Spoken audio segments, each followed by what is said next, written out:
I've really been trying to understand the underlying psychology of postmodernism and its relationship with neo-Marxism, and then the spread of that into the universities and the effect on the culture. And what I would like to start with is a description of your understanding of that, because like I've presented to the people who are listening to me my understanding of it. I interviewed Stephen Hicks recently, and he wrote an interesting book called Explaining Postmodernism, which I liked quite a bit. It's been criticized for being too right-wing, although I don't think he's right-wing at all. I think maybe you could characterize him as middle-of-the-road conservative, but I would say he's more like a classic liberal.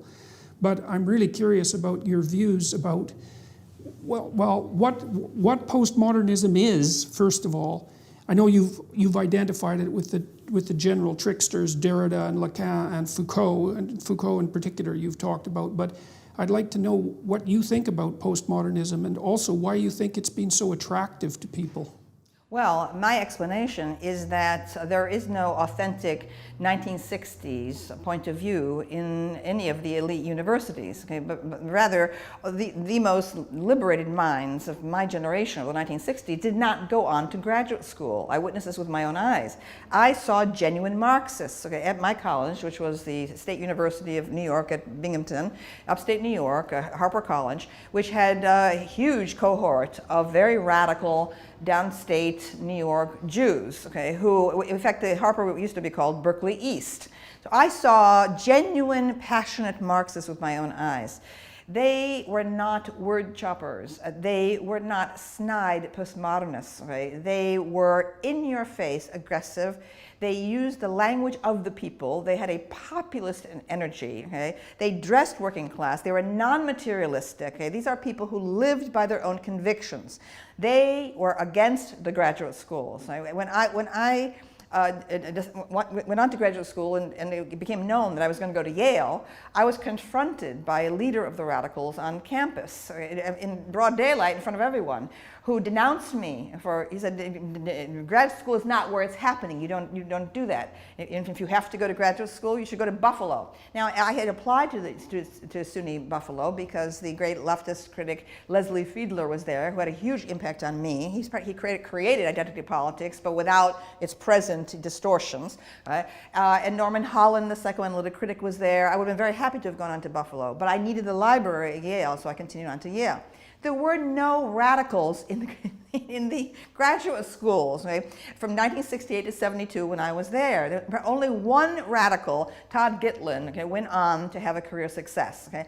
The actual radicals of the 1960s, okay, either went off, dropped out of college and went off to create communes, right? Or they were taking acid and destroyed their brains. Now, I have also written about that. The destruction of the minds, okay, of the most talented members of my generation through LSD. It was going on all around me. Right? So what's happened is the actual legacy of the 60s got truncated. The idea that these post-structuralists and postmodernists are heirs of the 1960s revolution is an absolute crock. Okay? What they represent, as Foucault shows, Foucault said, okay, that the biggest influence on his thinking, okay, was Samuel Beckett's Waiting for Godot, okay, which was a post-World War II play written in Paris that was about the disillusionment and nihilism experienced after Hitler went through, occupied France, right, and all of Europe was in ruins. It had nothing to do, what's in Waiting for Godot has nothing to do with the authentic legacy of the 1960s, which was about genuine multiculturalism, a movement toward India, toward Hinduism, a transformation of consciousness through psychedelics, which I did not take, but which I identify with totally through the music, etc. Right? It was a turn toward the body. It was a turn towards sensory experience, okay? Not this word chopping thing and this like cynical removal from actual experience, right? That French import, okay, came in, okay, to the graduate schools. It did not affect any genuine 1960s person. The real 1960s revolution was about Jung. It was about a way of seeing the cosmos in mythological terms, right? And the Jungian contribution went on into the New Age movement of the 1970s, aside from the universities. Right? So who took over the universities were these careerists. Okay? I saw them with my own eyes. I saw what happened. I was at Yale when Derrida was being shipped over, okay, to address the students, the grad students, and the faculty. And I said to a fellow student after hearing one of these guys speak, it wasn't Derrida, it was another one of the theorists. I said, they are like high priests murmuring to each other. All right. This was an elitist form from the start. Okay, it was not progressive. It was not revolutionary. It was reactionary. It was a desperate attempt to hold on to what had happened before the 1960s sensory revolution. But this postmodernist thing, okay, this trashing, okay, of the text, this encouragement, okay, of a superior and destructive attitude toward the work of art. We're going through it, okay, primly with red pen in hand, finding all the evidence of sexism, check, racism, check, homophobia, check. That is not the empathic, emotional, okay, sensory-based, okay, revolution of the 1960s. Right? I am sick and tired of these people claiming any kind of mantle from the 1960s. They're frauds. These people are. What happened in the 1970s was a collapse of the job market in Academe. Okay? Right? All of a sudden, the jobs were scarce, and this thing was there, the new and improved and shiny thing, okay, to be a theorist. Okay? People seized on it. Okay? It was institutionalized, right? And it's an enormous betrayal of the 1960s. Okay, so that you touched on this idea of the destruction of the work of art. You know, and one of the things I really liked about reading Nietzsche was his discussion of ressentiment, right, of resentment. And it seems to me that a tremendous amount of the motive power that drives the postmodernist, let's call it, it's not a revolution, transformation, seems to me to be driven by resentment about virtually anything that has any, well, what would you say, any merit of competence or aesthetic quality. And I don't know if it seems to me that that's partly rooted in the academics' disdain for the business world, which I think is driven by their relative economic inequality, because most people who are as intelligent as academics are from a pure IQ point of view make more money in the private sphere, and so I think that drives some of it. But there also seems to be there's a destruction, an aim for destruction of the aesthetic quality of the literary or artistic work. It's reduction to nothing but some kind of power game.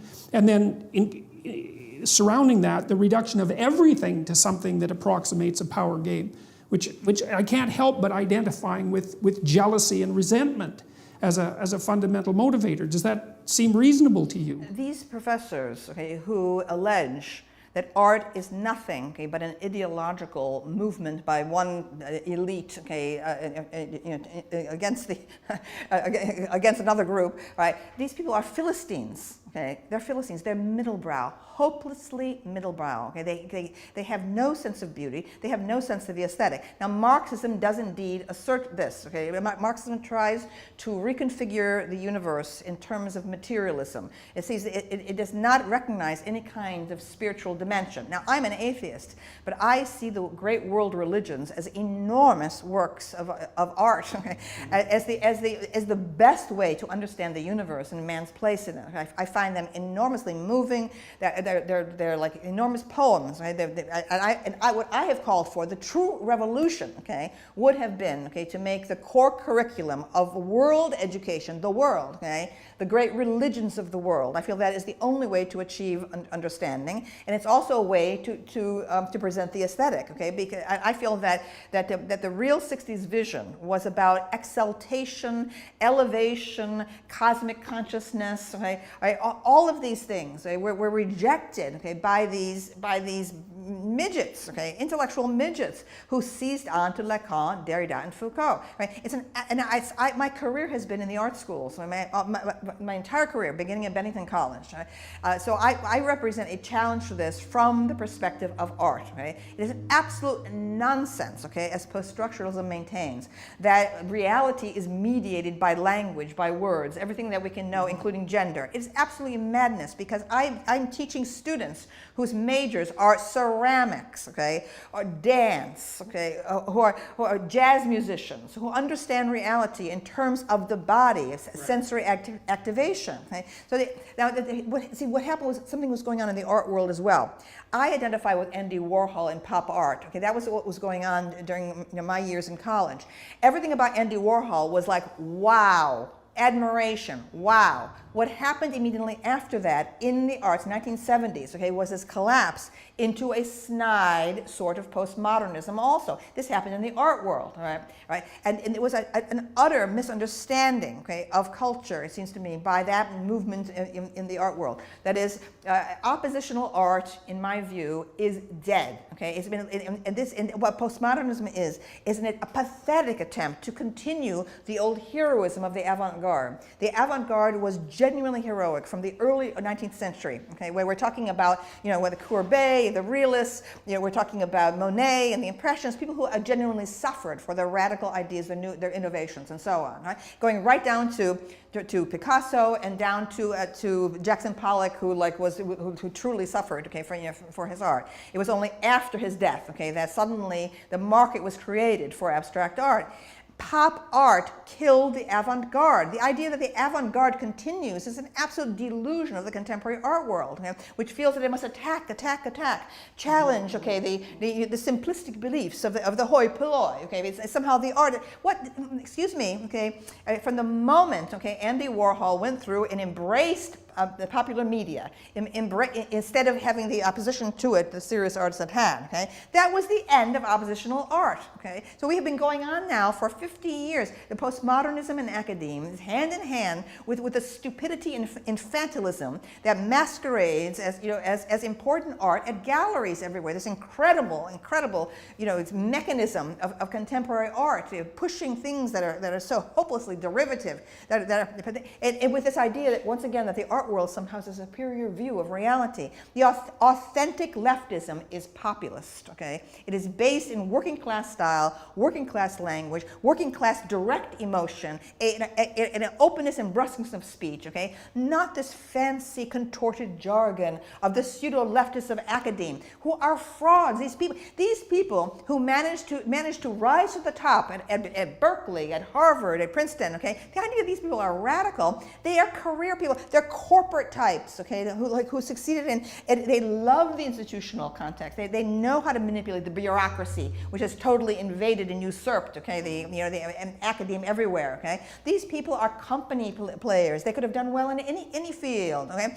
They love to sit in endless committees. They love bureaucratic regulation and so on. There's not one leftist, okay, in American Academe raised his or her voice against the obscene growth of tuition costs, which have bankrupted a whole generation of young people. Not one voice, okay, to challenge that invasion by the bureaucrats, okay, absolute fascist bureaucrats, okay, they're cancerous, okay, there's so many of them. The faculty have completely lost any power in American Academe, okay. It's a scandal what has happened, okay, and they deserve the present servitude that they're in right now, okay, because they never protested. Okay? Yes. My first job at Bennington College, 1976, I was there, when there was an uprising by the faculty against encroachment by the Board of Trustees and the president, okay, and it was a huge thing. It was reported on the New York Times and so on, and we pushed that president out, okay, and there's not been a single uprising of that kind against encroachment by the trustees and by the administrations in all these decades, okay, passive